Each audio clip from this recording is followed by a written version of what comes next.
इस अंतर्राष्ट्रीय श्री कृष्ण भावनामृत संघ पटना द्वारा यह आयोजन हुआ है और भी आयोजन होते हैं, जैसे रथ यात्रा का महोत्सव होता है, श्री कृष्ण जन्माष्टमी महोत्सव। उसी तरह से यह राम जन्म महोत्सव के उपलक्ष्य में कथा का आयोजन किया गया है। मैं बहुत बहुत धन्यवाद देता हूं इस अंतर्राष्ट्रीय श्री कृष्ण भावनामृत संघ पटना के अध्यक्ष श्री कृष्ण कृपा प्रभु जी को, जिन्होंने इस प्रकार का सुंदर आयोजन किया है और सालों भर प्रचार में लगे ही रहते हैं। इनके बहुत से सहयोगी हैं जो इनके दाएं बाएं हाथ की तरह इनके साथ काम करते हैं। और मैं हरि प्रेम और हरि केशव प्रभु को इनके साथ ही धन्यवाद देता हूं, जो इनका साथ दे रहे हैं भगवान श्री कृष्ण के प्रचार में। और अन्य भी बहुत से भक्त हैं जो लगे हुए हैं भगवान के कीर्ति के प्रसार में। इस संघ का नाम ही है कृष्ण भावनामृत के लिए अंतर्राष्ट्रीय समाज। श्रील प्रभुपाद जी ने एक इंटरनेशनल सोसाइटी की स्थापना किया 1965 में, 1966 में, अंतर्राष्ट्रीय श्री कृष्ण भावनामृत संघ। श्री कृष्ण की भक्ति को बढ़ाने के लिए अंतर्राष्ट्रीय समाज की स्थापना की है, सारे विश्व के लोग श्री कृष्ण को समझ सकें और प्रचार कर सकें, एक दूसरे के सहयोग से भगवत गीता के सिद्धांतों का विश्व भर में व्यापक प्रचार हो सके। और श्रील प्रभुपाद अपने मिशन में पूर्ण सफल रहे। ऐसा आज तक इतिहास में कोई व्यक्ति नहीं हुआ जो इतने कम समय में इतनी बड़ी सफलता पाया हो। हम लोग सुनते हैं कि विश्व विजय के लिए अलेक्जेंडर सिकंदर चला था, लेकिन आज जब देखिए तो सिकंदर के विश्व विजय का कोई चिन्ह कहीं भी नहीं दिखाई देता है, कुछ भी नहीं। लेकिन थोड़े ही समय में श्रील प्रभुपाद जी ने जो विश्व विजय किया, विजय के चिन्ह सर्वत्र दिखाई देते हैं। 4:30 बजे भोर में मास्को में भी घंटियां बजती हैं, शंख बजता है। और विश्व के कई 100 नगरों में भगवान कृष्ण की रथ यात्रा होती है। केवल यहीं जगन्नाथपुरी में ही नहीं, और आपके पटना या कलकत्ता शहर में ही नहीं, ये तो पहले से भी यहाँ परंपरा है। लेकिन अमेरिका में, कनाडा में, इंग्लैंड में, यूरोप में, अफ्रीका में, ऑस्ट्रेलिया में, सब जगह भगवान के नाम का कीर्तन होता है। गलियों में रथ यात्राएं निकाली जाती हैं। और तो और लेलिन की धरती पर भी घंटी बजती है और भक्त नाचते रहते हैं। और जगह की बात तो छोड़ दीजिए, हजारों हजारों लाखों लाख भक्त हैं जिन्होंने अपना जीवन कृष्ण को समर्पित किया है, समझे हैं कृष्ण को। तो ऐसा विश्व विजय आज तक किसी ने नहीं किया था। इतने देशों में इतनी सफलता पूर्वक भगवत गीता का प्रचार कर देना और सब जगह भगवान श्री कृष्ण के मंदिर चमकने लगे पूरे विश्व में। यह श्रील प्रभुपाद जी हैं जिनको भगवान श्री कृष्ण ने एम्पावर्ड किया और वे इस तरह सफलता प्राप्त किए और यश प्राप्त किए।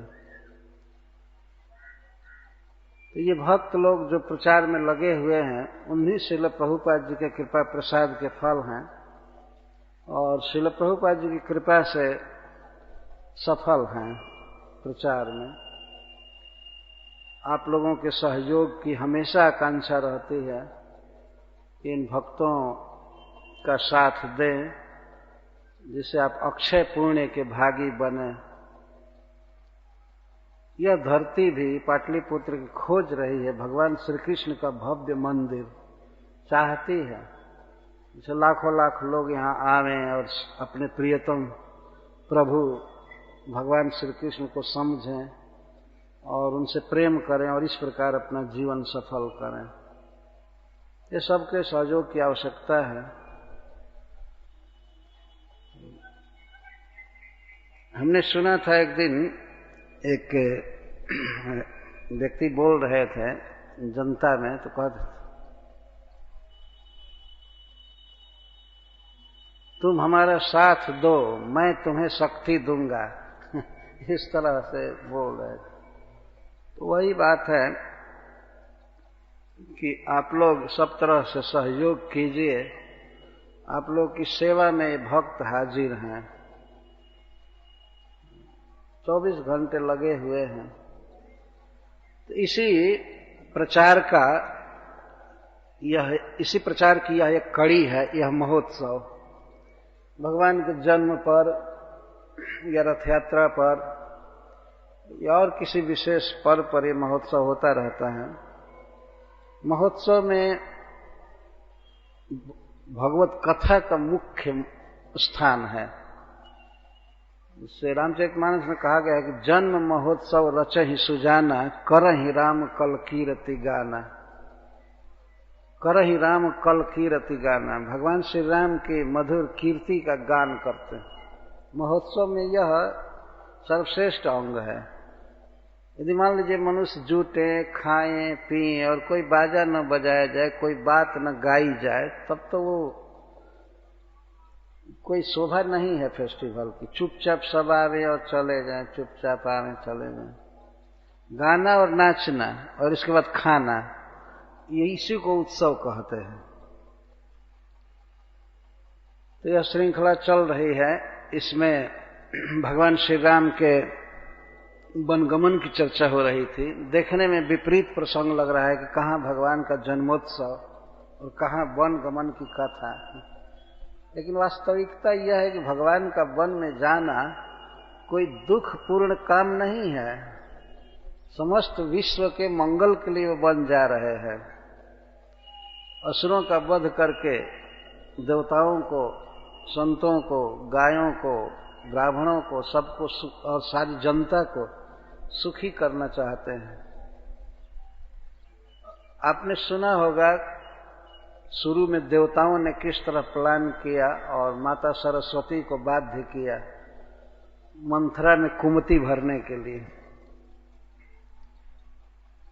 तो यह जो वनगमन की लीला है, यह भी एक परम आनंद की लीला है। भले अयोध्या के कुछ लोगों को शोक हुआ, लेकिन भगवान के विषय में शोक होना भी एक आनंद है। जैसे राजा दशरथ के लिए कहा गया है, जीवन मरण फल दशरथ पावा। दशरथ जी जीने का फल तो पा ही गए, मरने का भी फल पाए। ऐसे ही मरना चाहिए। जियत राम विधु बदन निहारा, राम विरह करी मरण समारा। मरना तो सबको है ही, लेकिन भगवान राम का चिंतन करते हुए, उनके विरह में छटपटाते हुए मर जाए आदमी, इससे बढ़ करके सुंदर मृत्यु कुछ भी नहीं। राम विरह करी मरण समारा। सब लोग मरते हैं, लेकिन पता नहीं किसका किसका चिंतन करते हुए मरते होंगे। अंते या मतिसा गति, अंत में जो मति होती है वही गति प्राप्त होती है।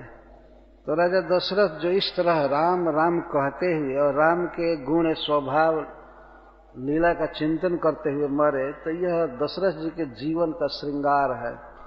यह बहुत बड़ा सुख है उनके लिए। भले देखने में लगता है कि अरे ये तो छटपटा करके मर गए राम के लिए, लेकिन यह बहुत सुख है।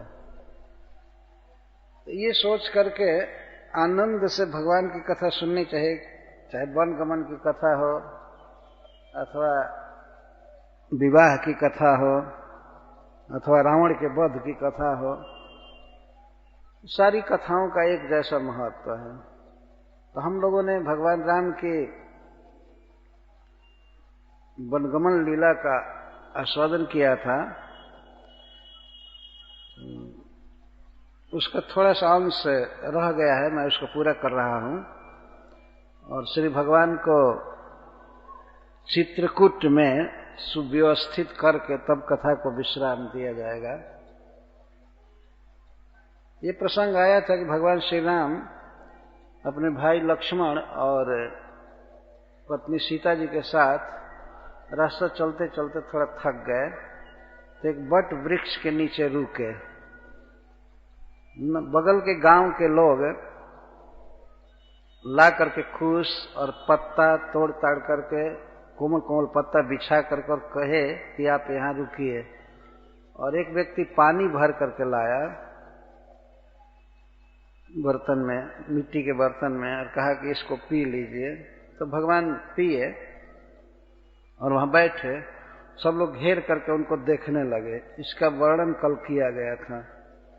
और इसके बाद शेष सर्वशेष में गांव की स्त्रियां सीता जी से कुछ प्रश्न करती हैं, बातें करती हैं। यह प्रसंग पूरा करके रोक दिया गया था। तो लगभग भगवान 1.5 घंटा रुके, 2 घड़ी विलंब किए उस वृक्ष के नीचे। तो तब ही लखन रघुबर रुख जानी, पूछे मग लोगन मृदुबानी। इसके बाद भगवान ने कुछ संकेत किया लक्ष्मण जी के तरफ। तो लक्ष्मण जी समझ गए, भगवान का रुख समझ गए कि भगवान अब चलना चाहते हैं, आगे बढ़ना है। तो रघुबर रुख जानी, भगवान श्री राम के रुख को जानकर लक्ष्मण जी ने पूछा कि आगे चित्रकूट के तरफ रास्ता कौन जाएगा। लक्ष्मण जी ने पूछा, पूछे मग लोगन मृदुबानी, लोगों से मृदुबाणी में लक्ष्मण जी ने रास्ता पूछा। सुनत नारी नर भय दुखारी, पुलकित गात विलोचन बारी। लक्ष्मण जी के रास्ता पूछने के बाद सुनते ही नर और नारी सब दुखी हो गए। वो सोचने लगे, हाँ ये दोनों चले जाएंगे। और पुलकित गात विलोचन बारी, उनके शरीर में पुलक हो गया और आंखों में आंसू भर आए दुख के मारे। मिटा मोद मन भय मलिने, विधि निधि दीन लेत जन छीने। मन का मोद मिट गया, ये बिल्कुल मलिन हो गए। और ऐसा लगा कि विधाता ने दिया हुआ धन तुरंत छीन लिया। किसी गरीब को बहुत बड़ा धन दिया जाए और बेचारा प्लान करेगा कि हम ये करेंगे ये करेंगे, तब तक अभी कुछ किया नहीं, हाथ में ही है, और उसी समय कोई छीन ले जबरदस्त, तो उसको जैसा दुख होगा वैसा दुख गांव के वासियों को हुआ। भगवान इस तरह सुख और दुख देते जा रहे हैं, परंतु वो दुख दुख नहीं है। राम के विरह में, राम की चिंता करके जो शोक हो रहा है, वह दर्शन के आनंद से भी बढ़ करके है। इस संसार में किसी के विरह में मरना यह बहुत भारी दुख है, लेकिन भगवान के विरह में रहना, रोना, कल्पना, ये बहुत बड़ा सौभाग्य है, यह सुख है। तो समुझि कर्म गति धीरज किन्हा, सोधि सुमग मग तिन कह दीना। तो धर्म की, कर्म की गति समझ करके सब लोगों ने धैर्य धारण किया और बताया कि ये रास्ता जाएगा। लखन जानकी सहित तब गवन कीन्ह रघुनाथ, फेरे सब प्रिय वचन कही, लिए लाई मन साथ। तो जब भगवान श्री राम जाने लगे लक्ष्मण जी के साथ, सीता जी के साथ, लखन जानकी सहित, तो सब लोग उनके साथ चल दिए। गांव छोड़ करके, काम धंधा तो छोड़ ही चुके थे पहले से, सब जाने लगे। तो भगवान प्रिय वचन कह करके जाइए, घर पर रहिए, अपना काम धंधा ठीक से कीजिए, इस प्रकार कह करके वे चले। लेकिन सबका मन छीन लिए, मन को साथ में ले लिए। इसका अर्थ है कि गांव के लोग जो थे वे गए घर, लेकिन उनका मन घर नहीं गया, बिना मन के वे घर लौटे। मन कहाँ गया? भगवान श्री राम अपने मधुर वाणी से और सौंदर्य से उसको चुरा लिए, छीन लिए। मन राम के साथ ही चला गया, मन घर में नहीं लगा। फिरत नारी नरयति पछिताही, दयहि दोष देहि मन माही। घर फिरते समय नर नारी बहुत पश्चाताप कर रहे हैं और ब्रह्मा को गाली दे रहे हैं, विधाता को गाली दे रहे हैं। सहित विषाद परस्पर कहहि, विधि कर तब उलटे सब यह। बहुत दुख में पड़ करके लोग आपस में बात करते हैं। ब्रह्मा का आज तक जो भी काम हुआ है ना, बहुत उल्टा हुआ है। सृष्टि करता है लेकिन कुछ न कुछ बिगाड़ देता है, ये उसका स्वभाव है ब्रह्मा का। यद्यपि ब्रह्मा जी के द्वारा भगवान राम नहीं बनाए गए हैं, लेकिन इस प्रकार गांव की स्त्रियां और पुरुष सब सोचते हैं, विधि कर तब उलटे सब है। ब्रह्मा की जो भी सृष्टि है, जो भी काम हुआ है, सब अटपटांग हुआ है, तब उल्टा ही करता है। क्या उल्टा किया है आगे कह रहे, निपट निरंकुश निठुर निशंकु, जेहि सस किन्ह सरुज सकलंक। देखो विधाता कितना निपट निरंकुश है, उस पर कोई किसी का कमांड नहीं है, निष्ठुर है, निशंक है। आखिर उसने चंद्रमा को बनाया इतना सुंदर, लेकिन चंद्रमा में कलंक लगा दिया, धब्बा रख दिया और रोगी बनाया। बेचारा क्षीण होता जाता है दिन पर दिन, पूर्णिमा के बाद क्षीण होता जाता है, जैसे लगता है कि उसको क्षय रोग हो गया है, टीबी हो गया है। चंद्रमा को इतना अच्छा बनाया, उसे चाहिए था कि 30 दिन पूरा चंद्रमा को उगावे आकाश में, 30 दिन, और मतलब महीने में 30 दिन, और घटने बढ़ने वाला न करे, और कोई काला धब्बा आदि न रख। चाहिए था ये ना। देखिए 4 मस्तक है, लेकिन 4 गुना कम दिमाग है ब्रह्मा का।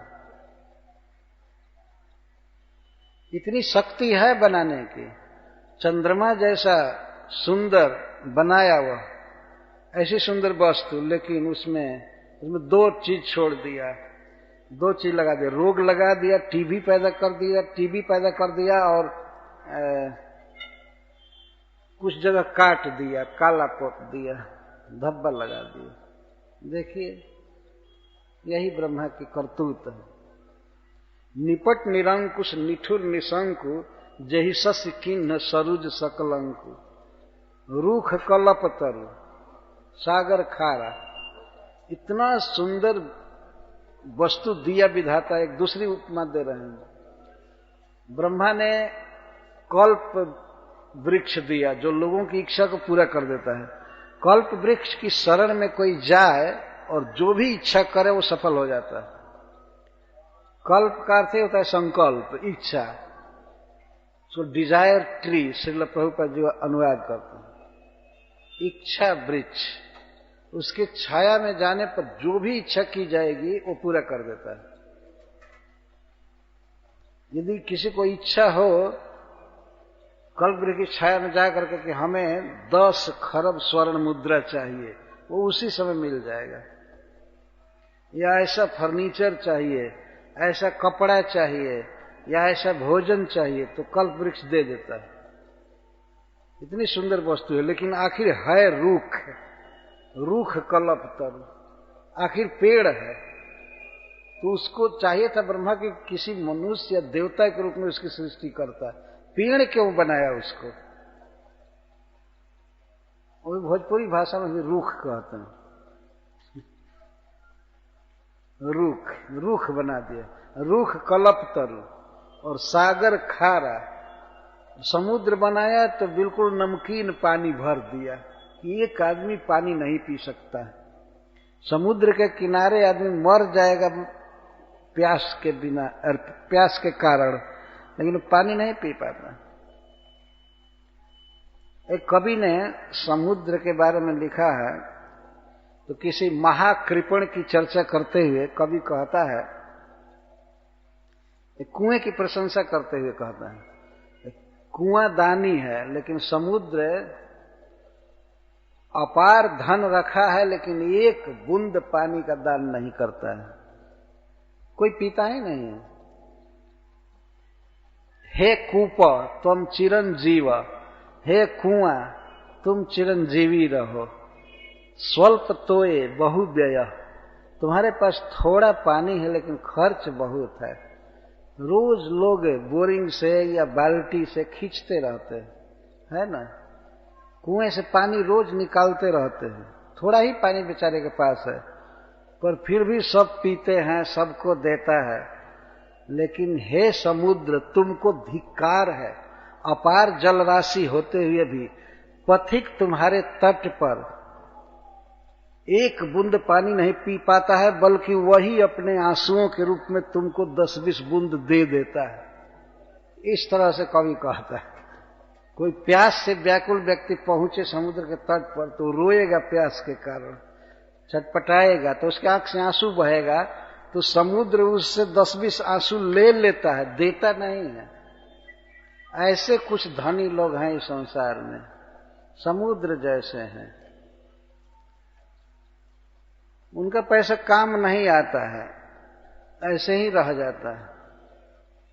कुआं जो है वही धन्य है, ठीक है, उसमें अपना भी काम चलाते हैं, कुछ दूसरे लोगों का भी काम चलाते हैं। यद्यपि आय बहुत नहीं है, बहुत महीना नहीं मिलता है ऐसे कुओं को, लेकिन फिर भी सबका काम चला देते। हे कूप तुम चिरम जीव, ये विधाता को देखिए, इतना पानी भरा, इतना पानी भरा, लेकिन पता नहीं कहां से नमक डाल दिया, सब कोई पी नहीं सकता। ये ब्रह्मा की करतूत। जो पे नहीं रूख कलप तरु सागर खारा, ते ही पठे बन राजकुमारा। जिसने कल्प वृक्ष को रूख बनाया, पेड़ बनाया, और समुद्र को खारा बनाया, उसी ब्रह्मा ने इन दोनों लड़कों को जंगल में भेजा है, और कोई नहीं किया। उसी करतूत देखो। तो शहर क्यों बनाया, किस लिए? सब लोफरों के रहने के लिए। जब ऐसे लोगों को वन में भेज रहा है तो शहर बनाने की क्या जरूरत? जो पे इन्हीं दीन वनवासु, किन्ह बाद विधि भोग विलासु। यदि इनको उसे जंगल में भेजना था, वनवास देना था, तो विधाता ने जो भोग विलास की रचना की है, स्वर्ग में या इस पृथ्वी पर अनेक प्रकार की सुखद वस्तुएं खाने की और पहनने की, सोने की, वो बेकार परिश्रम किया। ये बिचरही मग बिनु पद त्राना, रचे बाद विधि वाहन नाना। यदि ये दोनों लड़के इस सुकुमारी लड़की के साथ अगर पैदल चल रहे हैं, तो ब्रह्मा ने हाथी, घोड़ा, रथ बेकार बनाया है। क्या जरूरत थी बनाने की? कौन उस पर चलेंगे? एक बार मैंने कह दिया था कथा में, भगवान श्री कृष्ण हस्तिनापुर से द्वारका लौट रहे हैं। उस समय हस्तिनापुर के गलियों में भगवान चल रहे हैं, तो श्री सूत गोस्वामी बहुत अच्छा वर्णन किए। तो मैं कह दिया कि ओहो, उसमें वीडियो कैमरा रहा होता तो भगवान का चित्र लिया गया होता। हमारे मुख से निकल गया ऐसे ही, कोई किसी के प्रति दुर्भावना नहीं थी। हमने कह दिया जब सारे अच्छे लोग चले गए और दुनिया इन नालायकों से भर गई, तब वीडियो कैमरा आया इनका चित्र लेने के लिए। तो मैं तो कथा कह करके पूरा किया, कुछ देर के बाद तो एक कंप्लेन आया। तो आपकी दृष्टि में इस समय जितने मनुष्य हैं सब नालायक हैं? कथा कहने में भी बहुत दिक्कत होती है। लोग तुरंत पकड़ते हैं, अगर गलत बात मुख से निकल जाए तब तुरंत पकड़ते हैं। अच्छी बात का भले कोई अप्रिसिएशन करे या ना करे, लेकिन कहीं गलत निकला तो मीडिया वाले तो पीछे पड़ ही जाते। मैं वास्तव में इस बात को कह रहा था कि भगवान का चित्र होना चाहिए था, भगवान का वीडियो कैमरा होना चाहिए था।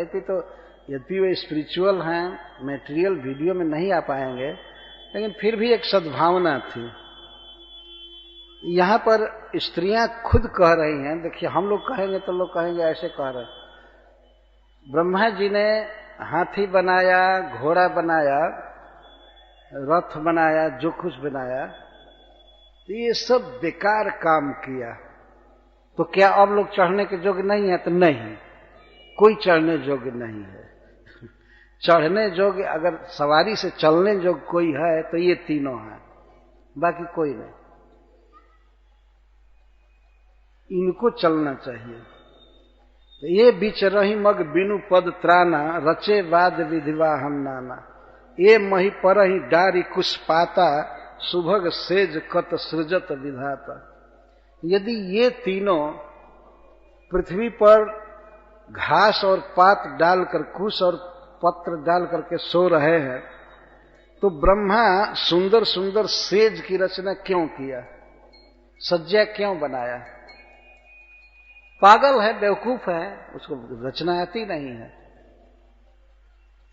ब्रह्मा जी को 4 मस्तक है, बहुत बड़ी बुद्धि है, चारों वेदों के विद्वान हैं, लेकिन उनको गांव के लोग कहते हैं 1 नंबर का चौपट आदमी है, चौपट व्यक्ति। इस तरह की सृष्टि करनी चाहिए। इनको कठोर जंगल में भेज रहा है। ये मही पर ही दास कुछ पाता, सुभग सेज कत सृजत विधाता, क्यों से सज्जा की सृष्टि किया? तरुवर वास इनहि विधि दीन्हा, धवल धाम रचि रचि श्रम कीन्हा। यदि इनको वृक्ष के नीचे वास दिया, ये वृक्ष के नीचे सोएंगे, बैठते हैं, रहेंगे, तो फिर अनेक स्वच्छ उज्जवल गगनचुंबी धाम घर की रचना करके विधाता ने केवल परिश्रम किया है, उसका कोई लाभ नहीं होगा। और अच्छे अच्छे घर बनाने की क्या जरूरत थी? जो ये मुनिपट धर जटिल, सुंदर सुठी सुकुमार, विविध भांति भूषण वसन, बादी की ये करतार। यदि ये विरक्त का मुनि का वस्त्र धारण कर रहे हैं, बलकल वस्त्र पहन रहे हैं, जो ये मुनिपट धर जटिल, और ये जटा रख रहे हैं, इतने सुंदर और सुकुमार दोनों भाई, दोनों लड़के जब इस तरह से जटा धारण कर रहे हैं और बलकल वस्त्र पहन रहे हैं, तो विविध भांति के भूषण और वसन, विविध भांति के वस्त्र, रेशमी वस्त्र आदि और विविध अलंकार की रचना विधाता ने वादी किया, व्यर्थ किया। उन अलंकारों का और वस्त्रों का कोई महत्व नहीं। वास्तव में ये अलंकार पहनने योग्य है, ये वस्त्र पहनने योग्य है। देखो विधाता की करतूत। आखिर मनुष्य क्या करेगा? कहीं कोई अटपटांग काम हो रहा हो तो स्वाभाविक कह दिया जाता है ये विधाता सब कर रहा है, भगवान कर रहा है, विधाता को गाली दे रही है। जो ये कंद मूल फल खाही, वादी सुधादी जग असन जग माही। अगर ये कंद मूल फल खा करके गुजारा कर रहे हैं, तो फिर विधाता ने अमृत आदि भोजन की रचना करके व्यर्थ ही परिश्रम किया। उस अमृत बनाना या अमृत जैसे सुस्वादु भोजन बनाना, यह सब व्यर्थ है, ब्रह्मा ने व्यर्थ किया। एक कहीं ये सहज सुहाय। फिर कुछ लोग कहते हैं, सुनिए सुनिए, इनको ब्रह्मा ने नहीं बनाया है, ब्रह्मा बना ही नहीं सकता है। आपस में बातचीत करते हैं। एक कहीं ये सहज सुहाय, ये स्वयं सिद्ध हैं, अपने आप प्रकट हुए हैं। ब्रह्मा में शक्ति है ही नहीं इतना सुंदर मनुष्य बनाने की। आप प्रकट भय विधि न बनाए, ये अपने आप प्रकट हुए हैं। उनके मुख से परम सत्य निकल रहा है। तो ब्रह्मा के बाप तो ये है, ब्रह्मा को ये पैदा किए हैं, ब्रह्मा क्या इनको पैदा करेंगे? भगवान के नाभि कमल से कमल का जन्म हुआ और उस कमल से विश्व का इंजीनियर ब्रह्मा जी उत्पन्न हो गए, पैदा हुए। ये शास्त्र कहता है। तो ब्रह्मा थोड़े इनको बनाए हैं। तो कुछ लोग कहते हैं कि ब्रह्मा के बनाए हुए नहीं है, अपने आप प्रकट हैं, क्योंकि जहां लगी वेद कही विधि करनी, श्रवण नयन मन गोचर वरनी, देखहूं खोजी भुवन 10 चारी, कहाँ यस पुरुष कहाँ यस नारी। जहां तक वेद वर्णन करता है ब्रह्मा के सृष्टि की, ब्रह्मा की कला की, जहां तक सुना जाता है और जहां तक नेत्र से देखा जा सकता है, जहां तक मन जाता है 14 भुवनों में, क्या कभी तुमने सुना है, मन में भी कल्पना हो सकती है, कहाँ यस पुरुष कहाँ यस नारी। ऐसा कहीं पुरुष है, कहीं ऐसी नारी है? अगर ब्रह्मा में शक्ति होती तो पहले भी सुना जाता है, वेद के द्वारा भी जाना जाता है कि हाँ स्वर्ग में ऐसा सुंदर आदमी है, या बॉम्बे में है, पटना में है, कलकत्ता में है। कोई सुने? ऐसा कभी सुने हो, कभी सोचे हो मन में? ब्रह्मा की एक करतूत नहीं है, ब्रह्मा की सृष्टि नहीं है। जहाँ लगी वेद कही विधि बरनी करनी, श्रवण नयन मन गोचर वरनी, देखूं खोज भुवन 10 चारी, कहयस पुरुष कहाँ यस नारी। कितनी सुंदर राम कथा हो रही है। आपस में कहते हैं ऐसा कहाँ पुरुष कहीं सुना गया, यह मन में भी अनुमान करना कठिन है। भगवान परम सुंदर हैं, परम रसिक पुरुष हैं। जिन लोगों ने देखा वन के रास्ते में वे साक्षी है, अयोध्या में जो लोग देखते हैं वे साक्षी हैं, और जो अंधे हैं, अज्ञ हैं, मूर्ख हैं, उनके लिए भगवान निराकार ही रह जाएंगे। उनके लिए कोई रास्ता है ही नहीं, बस निराकार निराकार निराकार। अरे ये कहो कि अंधा हो तुमको दिखाई नहीं पड़ता है, भगवान निराकार काहे को है? भगवान ने सबसे सुंदर श्री विग्रह वाले हैं, और उनका श्री विग्रह, उनका शरीर नित्य है, चिन्मय है, चिदानंदमय देह तुम्हारी, चिदानंदमय है, चिन्मय, मरने वाला नहीं है। तो इस तरह भगवान के समान कोई नहीं है। कहाँ यस पुरुष कहाँ यस नारी, ऐसा पुरुष और ऐसा नारी कहाँ सुना जाता है? हाँ, तब क्यों वन में आए? तो इस पर कहते हैं वन में इनको भेजा है ब्रह्मा ने। प्रकट तो अपने आप हुए हैं, लेकिन ब्रह्मा ईर्ष्या करके, द्वेष करके इनको वन में भेजा। कैसे? इन्हीं देख विधि मन अनुरागा, पटतर जोग बनावे लागा। देखो, इनको जब ब्रह्मा ने देखा ना, तो इनके कंपटीशन में इनके जैसा पुरुष और नारी बनाने की बहुत चेष्टा किया, अपनी पूर्ण कला लगा दिया ब्रह्मा इनके जैसा बनाने की, लेकिन बना नहीं पाया। किन्ह बहुत श्रम एक न आए, बहुत परिश्रम किया कि राम जैसा सुंदर पुरुष बना दूं और सीता जैसी सुंदर स्त्री, बहुत प्रयास किया, लेकिन कुछ नहीं कर पाया। इसी से ईर्ष्या हुई और इनको वन में भेज दिया, क्योंकि नगर में रहेंगे तो सब लोग ब्रह्मा को गाली देंगे कि ब्रह्मा ऐसा नहीं बना सकता, नहीं बना सकता। इसलिए इनको वन में छिपा देंगे तो कोई भी हमको गाली नहीं देगा, हमारे कला की हीनता का निरूपण नहीं करेगा। ते ही ईर्षा बन आनी दुराए, इसीलिए ला करके वन में छिपा रहा है कि हमारी इज्जत बची रहे। यही कारण है, ब्रह्मा इतना ही किया है, इनको वन में खदेड़ दिया। एक कहीं हम बहुत न जानहीं, आपू ही परम धन्य करिमानहीं।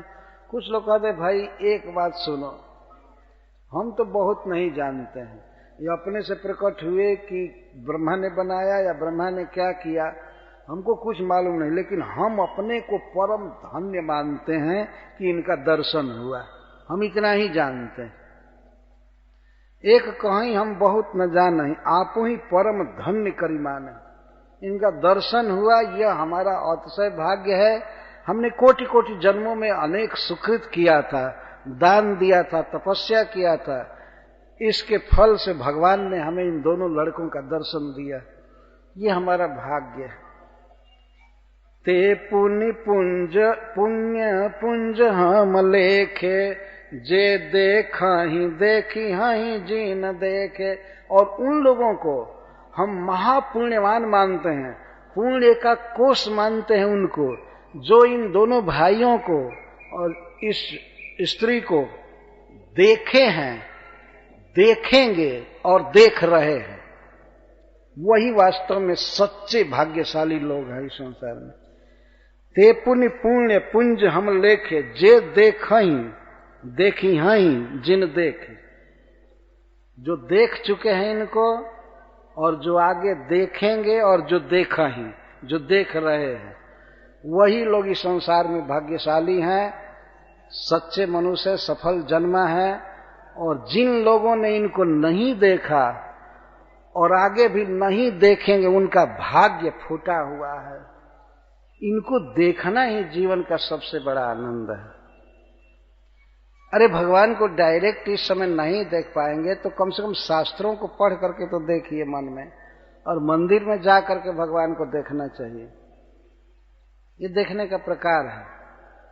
लेकिन अज्ञता बस, मूर्खता बस कह देना भगवान का ना हाथ है, ना पैर है, ना ये है, ना वो। कई बार हमसे लोग तर्क करते हैं, कहते हैं तो क्यों रामचरितमानस में लिखा गया पद बिनु चलई सुनई बिनु काना, कर बिनु कर्म करई विधि नाना। लोग इतने अज्ञ हैं कि साधारण शब्दों को भी नहीं समझ पाते हैं। उसमें ये कहा गया है कि पद बिनु चलई, भगवान पैर के बिना भी चलते हैं।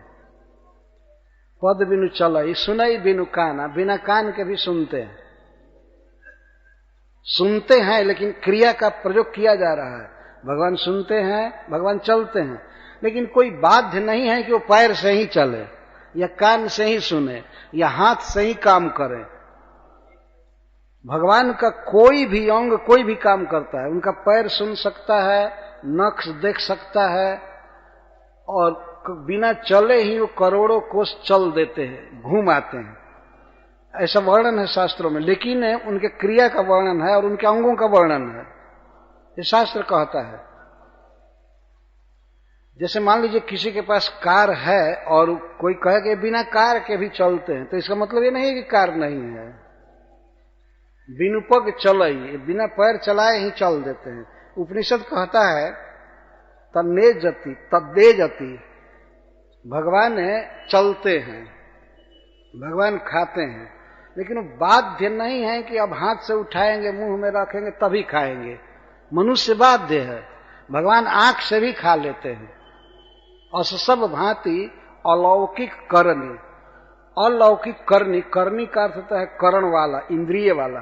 भगवान ऐसी इंद्रिय वाले हैं जो अलौकिक है।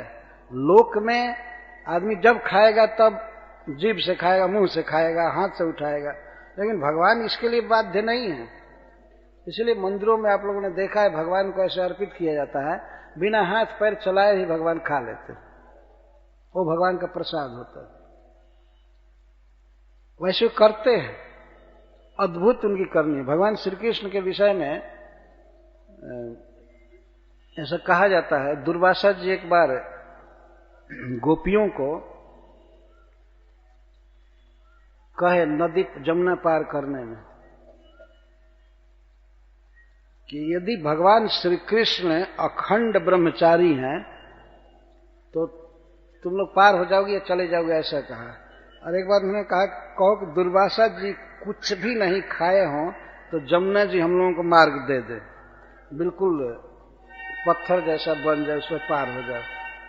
राजसूय सभा में जब भगवान श्री कृष्ण की अग्र पूजा का प्रस्ताव रखा गया तो वहां कहा गया है कि जो अखंड ब्रह्मचारी है वही अग्र पूजा का अधिकारी होगा। तो अखंड ब्रह्मचारी कौन सिद्ध हुआ? 16,108 पत्नियों का पति, अखंड ब्रह्मचारी। भगवान श्री कृष्ण की सृष्टि थी। प्रत्येक पत्नी से 10 पुत्र और 1 पुत्री, और सब एक से एक सुंदर, एक समान। यह भगवान की सृष्टि देखिए, भागवती सृष्टि इसको कहते हैं। कोई भी पुत्र विकलांग नहीं था। इसमें किसी को पोलियो है तो किसी को कुछ है, ऐसा कुछ भी नहीं था। 10 पुत्र और 1 पुत्री प्रत्येक पत्नी से, रुक्मिणी जी से, जामवती जी से, लक्ष्मण से, आदि सबसे यही। तो इस प्रकार भगवान की अद्भुत इंद्रियां हैं, लेकिन है, शास्त्र कहता है, इस शास्त्र कहता है। अगर कोई व्यक्ति कहे कि नहीं नहीं भगवान के पैर नहीं है, तो केवट क्या धोया, पैर नहीं है तो अंधे रामायण पढ़ते हैं लोग और कहते भगवान निराकार हैं। बेवकूफ कहीं। इतनी बात का पता चला कि तुम एक नंबर के वकूफहीन हो। बे माने नहीं और वकूफ माने बुद्धि, उर्दू में होता है बेवकूफ। तो वकूफ तो कुछ होना चाहिए ना, समझदारी होनी चाहिए ना। ये बात जरूर है कि भगवान का जो देह है हम लोग जैसा हाड़ चाम भौतिक नाशवान नहीं है, वो दिव्य है, अजन्मा है, चिन्मय है, नित्य रहने वाला है। ये अंतर है भगवान के देह में और हम में। भगवान में देह देही का भेद भी नहीं है, वो पूर्ण आत्मा है, नख से सिख तक वे आत्मा ही आत्मा है। हम लोग तो थोड़ी सी आत्मा है नगण्य, और ये देह छूट जाएगा, ये जड़ शरीर है, फिर भस्म कृमि बीड बन जाएगा। लेकिन भगवान नित्य है। इस बात को समझने का प्रयास करना चाहिए।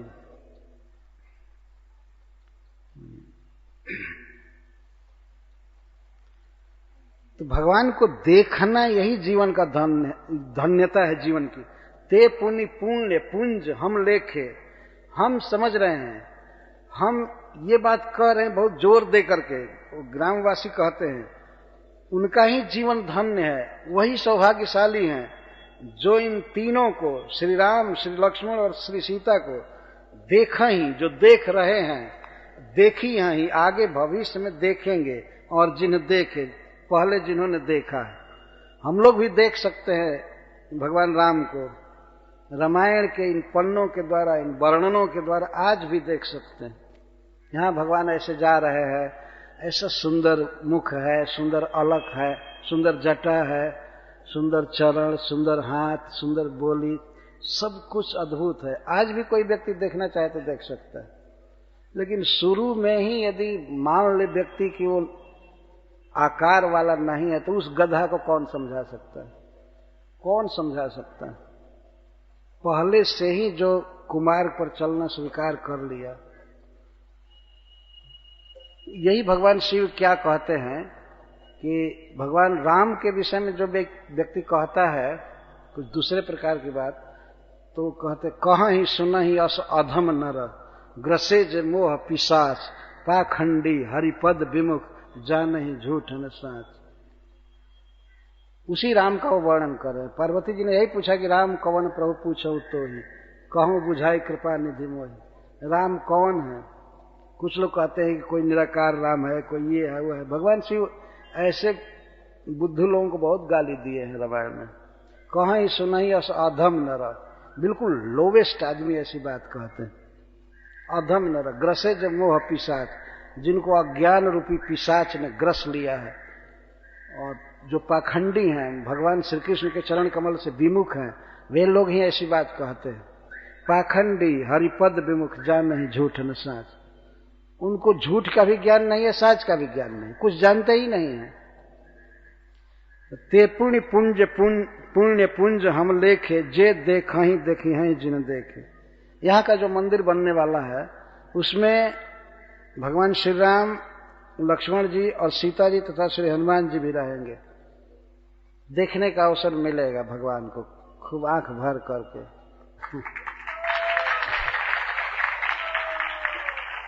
जे देखा ही देखी हैं जिन देख।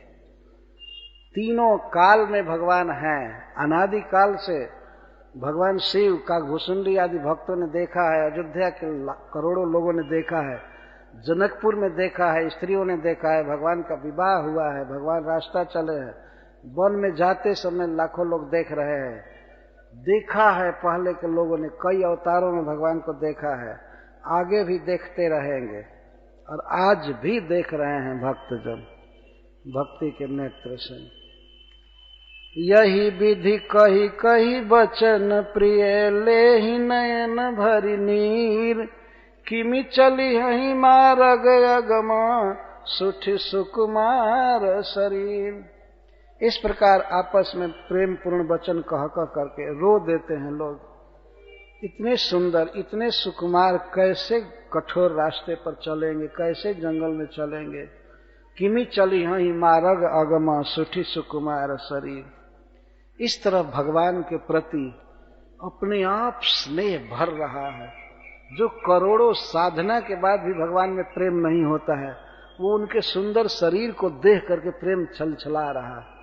कैसे रास्ता चलेंगे। राम से उनका कोई प्रकट संबंध नहीं है देह का, लेकिन आत्मा का संबंध है ना। कैसे रास्ता चलेंगे, कैसे गुजारा करेंगे, वर्षा होगी तो कैसे रहेंगे, आंधी आएगी। यही है कृष्ण भावनामृत वास्तव में, यही चिंतन। जैसे गोपियां चिंतन करती थी, कृष्ण जब गाय चराने जाते थे तो कहती हैं कि आप गाय चराने जाते हैं तो आपके चरण में कंकड़ पत्थर लगते हैं, ये सोच करके हमें मोह प्राप्त होता है, मूर्छा आ जाती है। तो भगवान के सुख का विचार करना, चिंतन करना मन में और वर्णन करना, यही भक्ति है।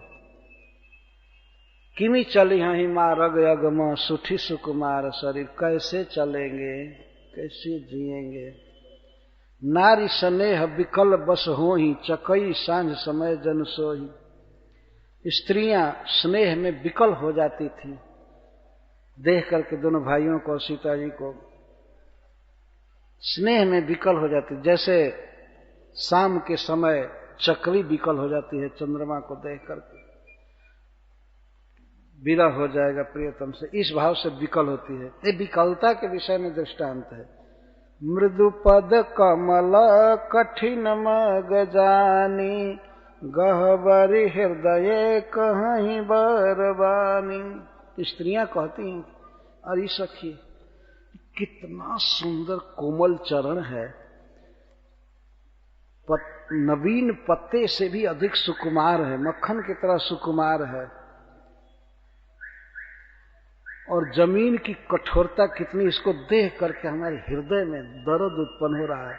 सचमुच के दर्द होने लगता था उस समय, हमारे कलेजा में दर्द होता है। कैसे ये पैर को रख रहे हैं जमीन पर। मृदुपद कमल कठिन मग जानी गहबर हृदय कहीं बरबानी। पर सत मृदुल चरण अरुणारे सकुचति मही जिमि हृदय हमारे। कहते हैं सखी, इनके चरण कमल का स्पर्श करके पृथ्वी को बहुत संकोच होता है। बेचारी संकोच कर रही है, जैसे हमारा हृदय है वैसे पृथ्वी का भाव है। वास्तविकता यह है कि माता पृथ्वी कमल के समान कोमल अपने को बना लेती थी भगवान का चरण पड़ते ही, मार्ग ही ऐसा हो जाता था। पृथ्वी में यह शक्ति है, तो भगवान के चरण कमल को पढ़ने के पहले वो अपने को माखन से भी अधिक सुकुमार कर लेती थी पृथ्वी। सकुचत मही जिमि हृदय हमारे। जौ जगदीश नहीं बन दीना कसन सुमन में मारग कीन्हा। अरे सखी, यदि जगदीश्वर को, जो इस जगत का कंट्रोलर है, ईश्वर है, भगवान है, यदि उसके मन में यही था कि इनको वन में भेजा जाए, तो रास्ते को फूलमय क्यों नहीं बना दिया। ठीक है, वन में देना था तो पहले पथ को सुमनमय करना चाहिए था, बिछा देना चाहिए था फूल ही फूल, कोमल कोमल। पत्थर और कांटा, नाल, नदी, ये क्यों बनाया। जो मांगा पाई विधि पाही ए रखी ही सखिया खीन माही। अगर विधाता हमारे मांगने से हमारी इच्छा को पूरा करे, हमारे मांग के अनुसार दे, तो मैं तो सखी यही मांगूंगी कि हे विधाता हमारे आंखों में इनको रख दो हमेशा। मतलब आंखों के सामने ही ये रहें, कहीं दुख न भोगें, कहीं कठिन रास्ता न चले। ये रखी हैं ही सखी आखिन माही। आखिन माही का अर्थ है कि हमारे नजर के सामने ही ये रहें, हमेशा दर्शन होता रहे, हमेशा ये सुखमय रहें। जे नर नारी न अवसर पाए तिन्ह सिय रामन देखा न पाए। और जिन नारियों को और नरों को, बच्चों को अवसर नहीं मिल पाया। मान लीजिए भगवान पेड़ के नीचे बैठे हैं और छोटे छोटे बच्चे स्कूल चले गए हैं कहीं दूर, देख नहीं पाए, या घर में बंद हैं, या कोई वृद्ध व्यक्ति को अवसर नहीं मिला, कोई काम धंधा के कारण या शरीर की विकलता के कारण, तो जो सुनी स्वरूप बूझही अकुलाई, बार बार पूछते कैसे हैं कैसे हैं, वो कैसे हैं, सुनने पर पूछते हैं।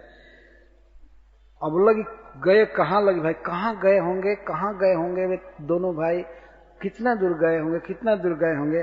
तो समर्थ धाई बिलो कहीं जाई, जो समर्थ थे वो बहुत दौड़ लगा करके वन में जा करके और हांफते हुए देख रहे हैं भगवान को, देख करके बहुत प्रसन्न हुए। सचमुच में जैसा लोग वर्णन करते थे वैसा है। तो जो समर्थ थे, इसका मतलब जो युवक थे, जिनको दौड़ने की शक्ति थी, वे दौड़ करके जा करके भगवान का दर्शन कर आते थे और प्रमुदित फिर ही जन्म फल पाई, और राम का दर्शन करके जन्म का फल पा करके आ जाते थे घर। लेकिन कौन कौन पछताते रह गए। अबला बालक वृद्ध जन कर्मी जही पछताई, हो ही प्रेम बस लोगई में राम जहां जहां जाए।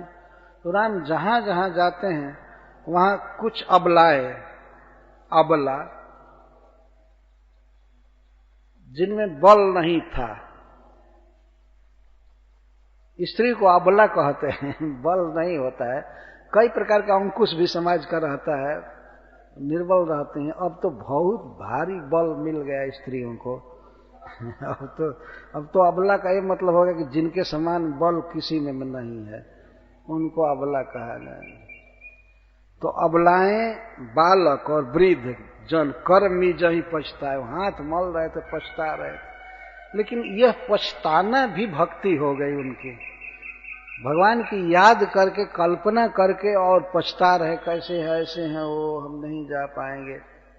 बूढ़े बूढ़े व्यक्ति जिनके घुटने में दर्द है या कुछ है, पैर में तकलीफ है, वो जा नहीं पाए, तो हो ही प्रेम बस लोग इमी राम जहां जहां जाए।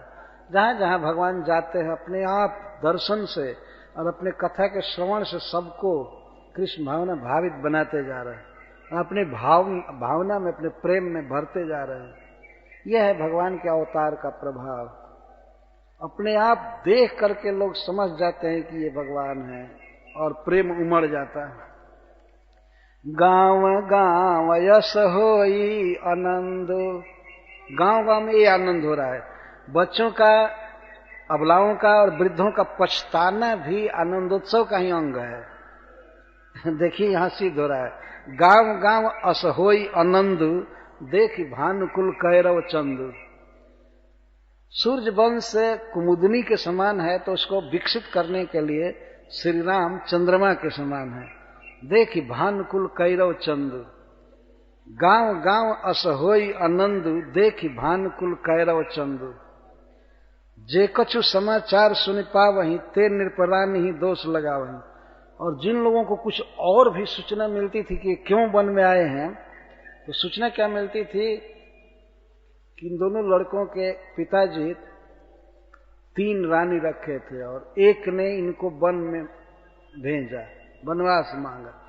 तो जिनको कुछ ये सूचना मिल जाती थी कि इनको सौतेली मां ने निकाला है घर से, तब वे राजा और रानी को दोष लगाते थे, गाली देते थे, अरे कैसे नालायक राजा और रानी हो। जे कछु समाचार सुनि पावहीं, ते नृप रानी ही दोष लगावहीं। कहाँ ही एक, पर दूसरे लोग क्या कहते हैं, राजा ने बहुत अच्छा किया, बहुत अच्छा किया जो हमको दर्शन मिला, ऐसे कहते। क्यों दोष लगा रहे हो, राजा अच्छा किया। अरे भवन में रहते तो कोई दर्शन नहीं करता, दिखता नहीं, इधर इतनी लोगों को दर्शन मिल रहा है, बहुत अच्छा किया राजा ने। कहाँ ही एक भल अति नर नाहु, दिन हम ही जो लोचन लाहू। राजा ने आंखों का फल दिया, इनको भेज कर जंगल में, बहुत अच्छा किया। कहीं परस पर लोग लोगाई, बातें सरल स्नेह सुहाई। लोग और लुगाई लोग का स्त्रीलिंग वाचक शब्द है। लोग और लोगी मतलब इस पुरुष और स्त्रियां आपस में यही सब बात करते थे। बहुत सुंदर बात, स्नेह से बात और सुहावनी बातें। फिर कहते हैं आपस में, ते पितु मातु धन्य जिन्ह जाए, धन्य सो नगर जहां ते आए। सुनो सुनो, वे माता पिता धन्य हैं जिनके ये पुत्र हुए हैं, जिनसे इनका जन्म हुआ है। वे माता पिता धन्य हैं, धन्य है, महासौभाग्यशाली है, महापुण्यवान है। और धन्य सो नगर जहां ते आए, जहां ये इतने वर्षों तक जन्म लेकर के रहे, लड़काई किए, खेल कूद किए, जहां इनका विवाह हुआ, वो नगर धन्य है। धन्य है जहां ये बड़े हुए हैं, जहां जन्म हुआ है, जन्मभूमि धन्य है। श्री राम जन्मभूमि की जय। तो ते पितु मातु धन्य जिन्ह जाए, धन्य है माता पिता, धन्य है इनका गांव जहां से आए हैं। धन्य सो देश शैल बन गाँव, जहां जहां जाहि धन्य सोई ठाऊं। धन्य है वह स्थान और धन्य है वो पर्वत, धन्य है वो वन, वो गांव, जहां जहां ये अपना पैर रखते हैं। जहां जहां जाहि धन्य सोई ठाऊं, सुख पायौ बिरंच रचते ही, ये जही के सब भांति सने ही। विधाता ने उन लोगों की रचना करके उनको जन्म दे करके धन्य कर दिया, या बहुत सुख पाया होगा जो इन दोनों लड़कों से स्नेह करते हैं। उनकी रचना करके विधाता बहुत सुख पाया होगा। इनकी तो बात छोड़ दीजिए, इनसे जो लोग स्नेह करते हैं, जैसे माता पिता या और भी संबंधी मित्र आदि, या रास्ते में भी जहां भी इन दोनों से जो स्नेह करते हैं, राम लक्ष्मण से अभिप्राय है, इनसे जो स्नेह करते हैं उनको उत्पन्न करके ब्रह्मा बहुत सुख पाया होगा। राम लखन पथि कथा सुहाई, रही सकल मग कानन छाई। श्री राम लक्ष्मण के पथ की ये बातें, राम लखन पथि कथा सुहाई, रही सकल मग कानन छाई। तो जंगल में सब तरफ, रास्ते के आसपास, गांव में यही बात केवल हो रही थी, यही केवल बात हो रही थी राम के विषय में, लक्ष्मण के विषय में। कैसे आए, कितनी कैसी सुंदर आंख है, कैसे सुंदर चरण है, हाथ कितना अच्छा है, कितने सुंदर सुंदर धनुष बाण लिए हैं, जटा कैसी है, ये है वो है, यही बातें चल रही थी। यही विधि रघुकुल कमल रवि, मगलोगन सुख देत, जाहि चले देखत विपिन सिय सौमित्र समेत। इस प्रकार रघुकुल रूपी कमल को विकसित करने वाले सूर्य भगवान श्री राम रास्ते में लोगों को सुख देते हुए चले जा रहे थे।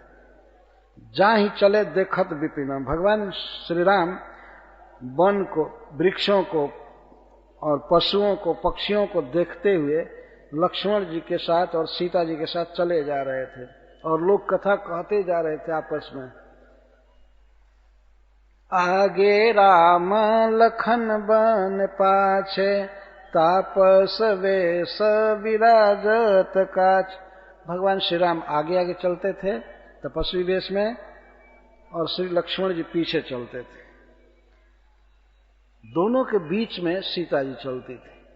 उभय बीच सिय सोहति कैसे, ब्रह्म जीव बीच माया जैसे।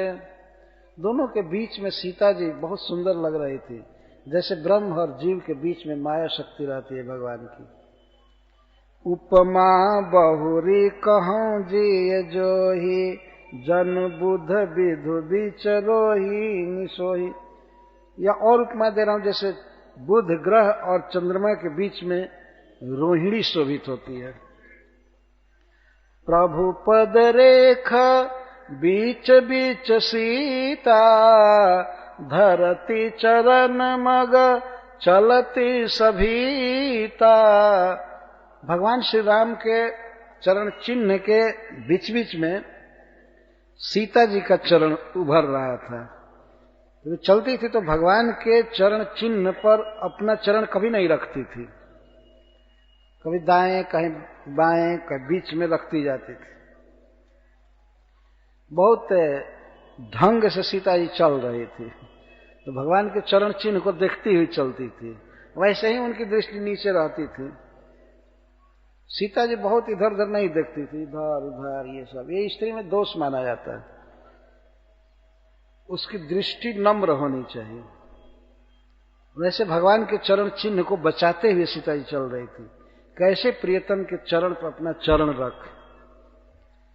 तो प्रभुपद रेख बीच बीच सीता, धरती चरण मग चलती सभीता। सभी चल रहे थे कि भगवान के चरण चिन्ह पर मेरा चरण न पड़ जाए।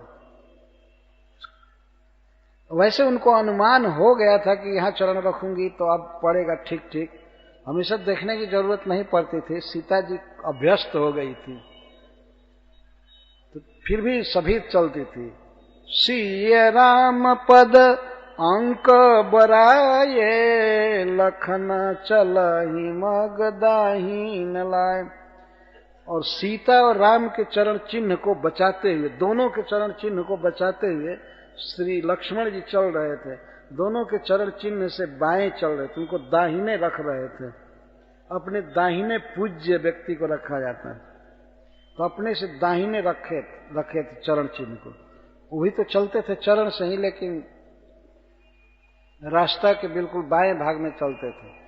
श्री सीता और श्री राम जी के चरण कमल को बचाते हुए चल रहे थे। सिय राम पद अंक बराये, लखन चलहि मग दाहिन लाए। इस तरह से चलते थे। राम लखन सिय प्रीति सुहाई, वचन अगोचर किमि कही जाई।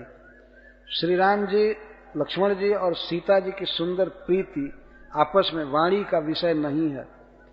तीनों एक दूसरे को क्या मानते हैं, कितना प्रेम करते हैं। भगवान श्री सीता जी से कितना प्रेम करते हैं, श्री सीता जी भगवान से कितना प्रेम करती हैं, और दोनों श्री लक्ष्मण जी से कितना प्रेम करते हैं और लक्ष्मण जी उनसे कितना प्रेम करते हैं, इसको कोई भी कवि अपनी वाणी में कह नहीं सकता है। ये अकथनीय है, शक्ति नहीं है किसी कवि में इसका वर्णन कर सके।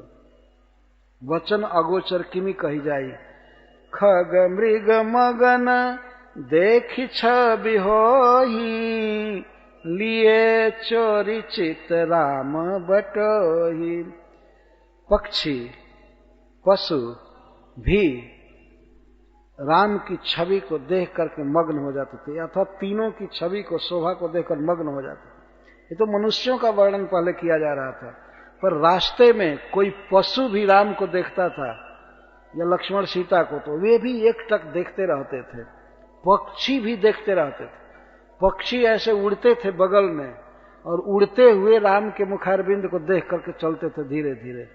अपने पंखों से संभल करके आकाश में रहते थे, देखते रहते थे, मग्न हो जाते। खगमृग मगन देख छवि होहि, लिए चोर चित राम बटोही। जिन्ह जिन्ह देखे पथिक प्रिय, सिय समेत दो भाई। भव मग अगम आनंद तई, बिनु श्रम रहे सिराय। जिन जिन जीवों ने भगवान श्री राम को लक्ष्मण और सीता के साथ रास्ता के पथिक के रूप में देखा, जिन जिन ने देखा या सुना भी है, उनका संसार मार्ग आनंद से समाप्त हो जाएगा। अर्थात जन्म मरण की परंपरा उनकी सदा के लिए मिट जाएगी, और मुक्ति प्राप्त करेंगे। भगवान श्री राम के रास्ता चलने की कथा को सुनकर भव मार्ग सिरा गया, समाप्त हो गया। जिन जिन लोगों ने देखा और सुना। अजहू जासुर सपने हूँ काऊ, बसहूँ लखन सिय राम बटाऊ। उस समय डायरेक्ट जिन लोगों ने राम को, सीता जी को, लक्ष्मण जी को देखा, उनकी बात तो क्या कहना। आज भी केवल सुन करके किसी महाभाग्यवान के हृदय में रास्ता चलते हुए राम, सीता और लक्ष्मण यदि स्फुरित हो जाए हृदय में, कथा सुन करके स्फुरना हो जाए, तो वो भी भगवान का धाम प्राप्त करेंगे। इस शरीर के छूटने के बाद भगवान का धाम प्राप्त करेंगे। अजहू जास उर सपने हूँ काऊ, बसहू लखन सिए राम बटाऊ, राम धाम पथ पाई ही सोई, जो पथ पाव कबहू मुनि कोई। उन्हें राम के धाम का पथ मिल जाएगा, अर्थात वे निश्चित भगवान के धाम पहुंच जाएंगे। तो आज से कोटि कोटि वर्ष पहले भगवान श्री राम रास्ता चले, और वो रास्ता आज भी है। यह कोई कल्पना नहीं है। अयोध्या से चले हैं, चित्रकूट जा रहे हैं पहले, और चित्रकूट के बाद वे फिर मध्य भारत, मध्य प्रदेश होते हुए और फिर महाराष्ट्र में प्रवेश करके और फिर साउथ इंडिया जाएंगे सीता का हरण होने पर। लेकिन वो ट्रैक आज भी है, वो रास्ता आज भी है जो भगवान गए हैं। श्रील प्रभुदत्त ब्रह्मचारी, जो भारतवर्ष के बहुत बड़े संत हो गए हैं, उन्होंने एक बार भरत यात्रा निकाला था। अयोध्या से श्री भरत जी भगवान को मनाने के लिए गए थे चित्रकूट, तो उसी की यादगार में भरत यात्रा उसको कहते थे। बहुत से साधु महात्मा और बहुत से भक्त उस यात्रा में जा रहे थे अयोध्या से चित्रकूट, और हमें भी भगवान राम ने मौका दिया था। मैं उस यात्रा में गया था प्रभुदत्त ब्रह्मचारी जी के साथ। वो सब रास्ता एकदम आंखों के सामने है कि भगवान कैसे कैसे चलते होंगे, कौन रूट था उनका, कौन नदी पड़ी, कौन आश्रम पड़ा, बाएं में कौन पहाड़ पड़ा, दाहिने में कौन पहाड़ पड़ा, फिर प्रयागराज पड़ा, फिर आगे चल करके पहाड़, वन, जमुना नदी आदि सब चले हैं पैदल भगवान की तरह। बहुत आनंद आता था।